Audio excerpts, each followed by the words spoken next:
मध्य प्रदेश के मुख्यमंत्री मोहन यादव ने आज रविंद्र भवन भोपाल में आयोजित नियुक्ति पत्र कार्यक्रम में हिस्सा लिया। इस अवसर पर उन्होंने किसान कल्याण, कृषि विकास विभाग, राजस्व विभाग, पशुपालन, डेयरी जैसे महत्वपूर्ण विभागों में नवनियुक्त युवा अधिकारियों को नियुक्ति पत्र वितरण किए। उपस्थित अधिकारियों को संबोधित करते हुए उन्होंने कहा कि अधिकारी का मतलब काम के बीच अहंकार आए ऐसा नहीं है। अधिकारी वही होता है जो अधिक काम कर सके। उन्होंने इस अवसर पर युवाओं को प्रधानमंत्री मोदी से प्रेरणा लेते हुए काम करने की सीख दी। हमारे कृषि मंत्री, भोले वाले कृषि मंत्री, क्या धीरे से आपने बात कही, मेरे ही पल्ले नहीं पड़ी।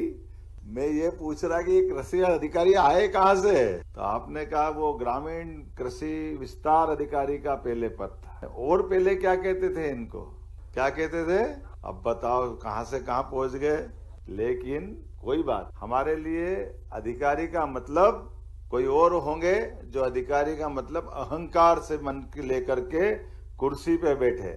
हम अधिकारी मतलब अधिक कार्य करने वाले बने, ये मैं आपको शुभकामना देना चाहूंगा। हमें गर्व है इस बात का, यशस्वी प्रधानमंत्री अपने आप को देश के प्रधान सेवक के नाते से जानते। हमें इस बात का गर्व है, हम भी हमारे मंत्रिमंडल के साथियों के सहित हम अपने दायित्व के अनुसार अपने आप को जनता का सेवक के नाते से काम करते। तो जनता के सेवक हो या अधिक कार्य करने वाले हो, इनके दोनों के बीच में अहंकार नहीं होगा, इस बात की हम मन में संकल्प लें और अपने आप को जीवन के आगे आने वाले मुकाम की तरफ नए संकल्प के साथ बढ़े।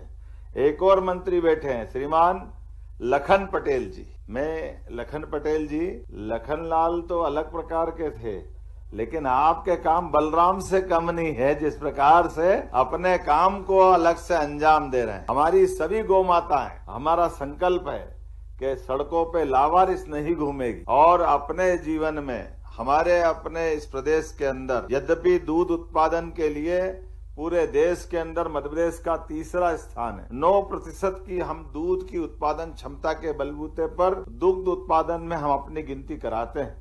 हमने संकल्प किया है कि 9 से बढ़ा करके इसको 20% तक ले जाएंगे। ये हमारा अपना आज के दौर का ये बड़ा संकल्प है। और मुझे इस बात का और आनंद है, गोवंश के नाम पर नगर के अंदर सड़कों पर अलग अलग प्रकार से खेतों में जो लोग समझते हैं कि गौ माताओं से खेती की नुकसानी होती है, यातायात बाधित होता है, स्वच्छता प्रभावित होती है, मुझे इस बात का आनंद है। हमारी सरकार ने संकल्प किया है ये तीनों क्षेत्रों में समान रूप से काम करते हुए अधिकतम दूध की क्षमता के लिए गोवंश को बढ़ाते हुए, और हम अपने शहर के अंदर से भी स्वच्छता को प्रभावित करने वाला लावारिस, अपाहिज या इस प्रकार की गौ माता जिनके कारण से कठिनाई होती है, उठा करके सबको गौशाला में ले जाएंगे।